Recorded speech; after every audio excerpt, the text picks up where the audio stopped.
It was a bright Thursday morning in Manhattan when Kelly Ripa breezed into the kitchen, a cloud of citrus-scented energy and well-styled hair.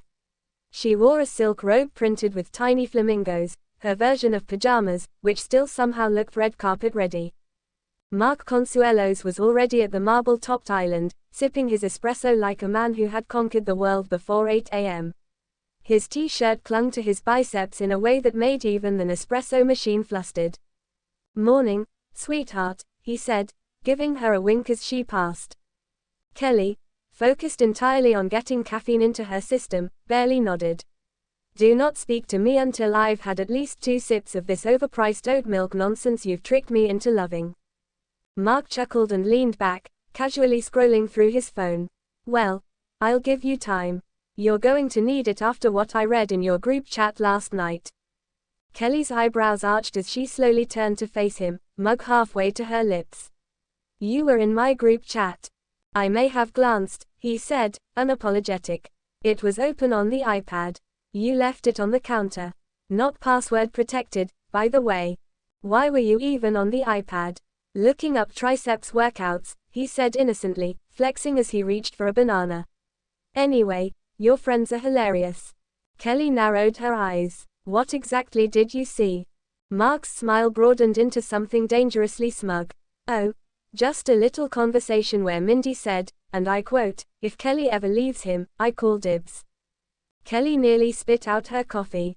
"She did not." "Oh, but she did," Mark said, now clearly enjoying himself.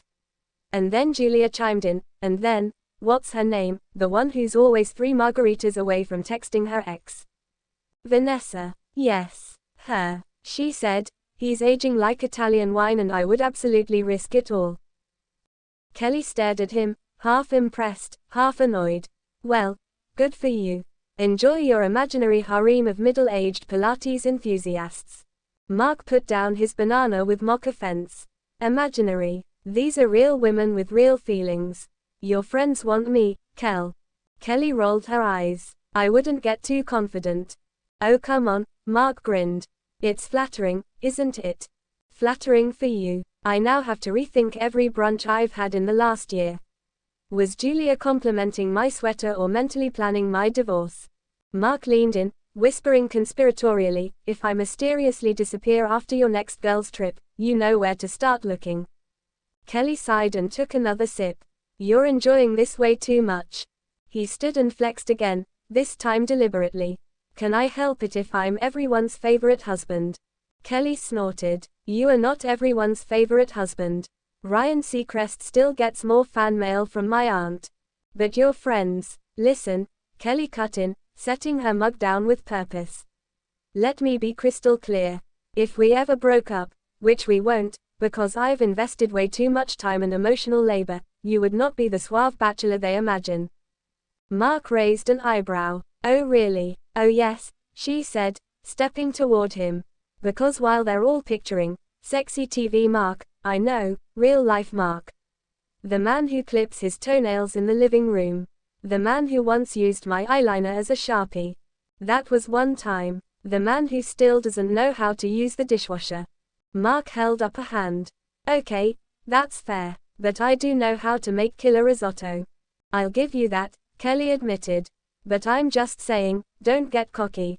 You're married to a woman with access to national television and a long memory."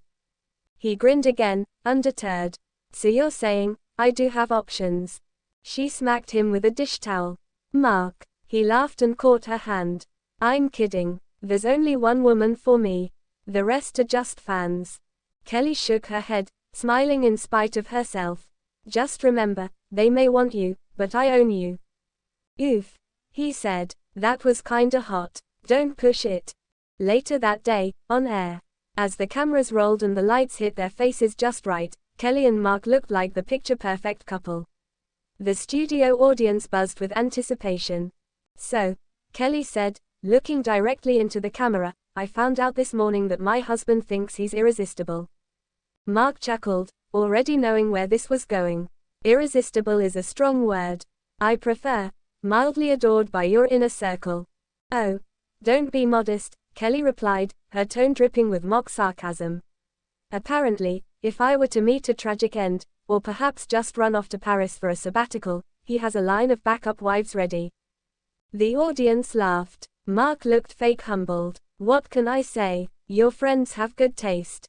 Kelly leaned in, face deadpan. Let's just say, I wouldn't get too confident. Mark turned to the audience. You hear that? She's jealous. I'm not jealous, Kelly fired back. I'm concerned. I've seen how long it takes you to pair socks. These women would not last. Another round of laughter rippled through the crowd. Mark reached over and squeezed her hand. Luckily for them, and for me, you're stuck with me. Kelly looked at the camera with a sly smile. For better or worse. Backstage after the show, Kelly was scrolling through social media when Mark walked in holding 2 smoothies. One green, one orange. I remembered your weird juice preferences. She took hers with a nod. Thanks, husband of the year. So, still mad? No, she said, sipping. Just re-evaluating who gets to come to brunch next month. Uninvite Mindy, Mark said quickly. She started this mess. Kelly smirked. Already done. He smiled. You know I'd never actually date any of them, right? I know, she said, locking eyes with him. Because if you tried, you'd end up ghosted for someone with a Peloton and a wine subscription box.